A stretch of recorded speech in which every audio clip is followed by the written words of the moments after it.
Сега, ако не бяхте в домашен арест, ако бяхте така свободен да ходите където искате, къде бихте отишли на първото ви желание, ако така свободно? Първото желание ще е да отида там, където отидох най-напред, когато бях действителен ръководител. Пиринския край, Благоевградско.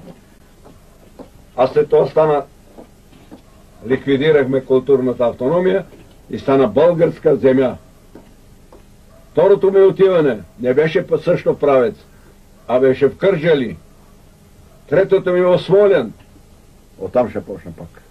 Случайно ли съм отишъл аз, когато имах реална власт, най-напред в Благоевград, след това в Кърджали, след това в Родопите?